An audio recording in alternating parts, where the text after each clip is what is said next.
নির্বাচন কমিশন এই সংবিধান ও আইন অনুযায়ী রাষ্ট্রপতি পদের নির্বাচন অনুষ্ঠান করিবেন, সংসদ সদস্যদের নির্বাচন অনুষ্ঠান করিবেন, সংসদের নির্বাচনের জন্য নির্বাচনী এলাকার সীমানা নির্ধারণ করিবেন এবং রাষ্ট্রপতি পদের এবং সংসদের নির্বাচনের জন্য ভোটার তালিকা প্রস্তুত করিবেন। উপরিউক্ত দফাসমূহে নির্ধারিত দায়িত্বসমূহের অতিরিক্ত যেরূপ দায়িত্ব এই সংবিধান বা অন্য কোন আইনের দ্বারা নির্ধারিত হইবে, নির্বাচন কমিশন সেইরূপ দায়িত্ব পালন করিবেন। বর্তমানে ভোটার তথা জাতীয় ভোট পরিচয় নিবন্ধনের ক্ষেত্রে নিম্নরূপ 3টি পদ্ধতি প্রচলিত রয়েছে। ক, ছবিসহ ভোটার তালিকা হালনাগাদ কর্মসূচির আওতায় ভোটার পরিচয় নিবন্ধন কার্যক্রম বছরব্যাপী উপজেলা থানা নির্বাচন অফিসে এবং সীমিত আকারে প্রধান কার্যালয়ে ভোটার নিবন্ধন কার্যক্রম, বিদেশে বসবাসরত বাংলাদেশিদের ভোটার নিবন্ধন কার্যক্রম।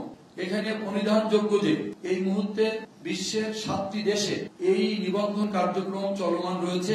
অতি শীঘ্রই 2টি দেশে এই কার্যক্রম চালু হবে এবং পর্যায়ক্রমে আরো 32টি দেশে এই সেবা চালু করা হবে। এই মর্মে নির্বাচন কমিশন সিদ্ধান্ত গ্রহণ করেছে। এখন আমি আপনাদেরকে ভোটার তালিকা হালনাগাদ কর্মসূচি 2025 সম্পর্কে একটি ধারণা দিতে চাচ্ছি। তথ্য সংগ্রহকারী বাড়ি বাড়ি গিয়ে ভোটারযোগ্য ব্যক্তিদের তথ্য সংগ্রহ এবং মৃত ভোটারদেরকে ভোটার তালিকা হতে কর্তনের তথ্যাদি সংগ্রহ, যেটি 20 জানুয়ারি শুরু হয়ে 3 ফেব্রুয়ারিতে শেষ হয়েছে। আপনারা জেনে আনন্দিত হবেন যে এই প্রক্রিয়ার মাধ্যমে প্রায় 19 লক্ষ মৃত ব্যক্তিকে এই ভোটার তালিকা হতে ইতোমধ্যেই কর্তন করা সম্ভব হয়েছে। নিবন্ধন কেন্দ্রে বায়োমেট্রিক তথ্য গ্রহণ 5 ফেব্রুয়ারি থেকে শুরু হয়েছে, যা 11 এপ্রিল পর্যন্ত চলবে। এই সময়ে তারা ভোটার হতে পারছেন যাদের বয়স 2026 সালের 1 জানুয়ারি 18 বছর পূর্ণ হবে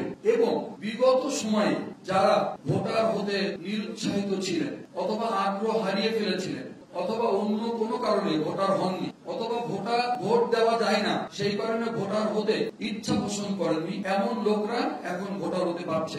এবং আজকে আপনারা মাননীয় প্রধান নির্বাচন কমিশনার যে তথ্য দিয়েছেন তাতে আমরা লক্ষ্য করেছি প্রায় 30 লক্ষ নারী ভোটারের ব্যবধান রয়েছে পুরুষ ভোটারের তুলনায়। কিন্তু মাঠের যে তথ্য আমরা পাচ্ছি তাতে আমরা মনে করছি যে এই তথ্য প্রায় সমান হয়ে যাবে। কারণ যদি 50 জনের লাইন থাকে পুরুষদের ক্ষেত্রে 110 জন 15 জনের লাইন থাকছে মেয়েদের লাইনে, সুতরাং এই সংখ্যাটা সম্ভবত সমানই হয়ে যাবে। উপজেলা থানা নির্বাচন অফিসারের কার্যালয়ে ভোটার এলাকা স্থানান্তরের আবেদন গ্রহণ, মৃত ভোটারদের নাম কর্তনের তথ্যাদি এবং নতুন ভোটারদের BVRS সফটওয়্যারের সাহায্যে ডাটা এন্ট্রি ও ডাটা আপলোড, এটা চলবে 12 ফেব্রুয়ারি থেকে 16 এপ্রিল 2025 পর্যন্ত। জাতীয় পরিচয় নিবন্ধন অনুবিভাগ কর্তৃক খসড়া ভোটার তালিকার PDF কপি প্রস্তুত প্রকাশ 5 মে 2025। চূড়ান্ত ভোটার তালিকা প্রচারের সময় পরবর্তীতে যথাসময়ে কমিশনের সিদ্ধান্ত মোতাবেক সকলকে অবহিত করা হবে। ইতোমধ্যে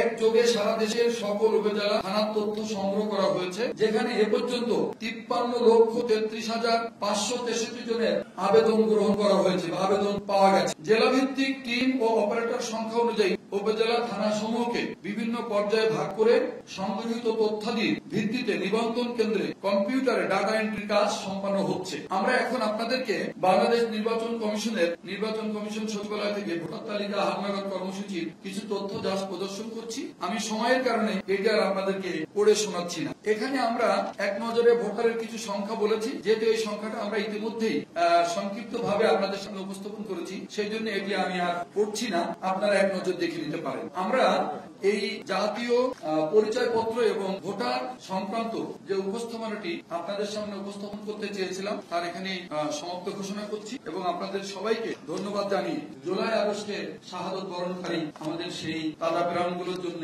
মাগফিরাত কামনা করছি এবং সবাইকে আন্তরিক ধন্যবাদ জানিয়ে আমার উপস্থাপনা এখানে শেষ করছি। আসসালামু আলাইকুম।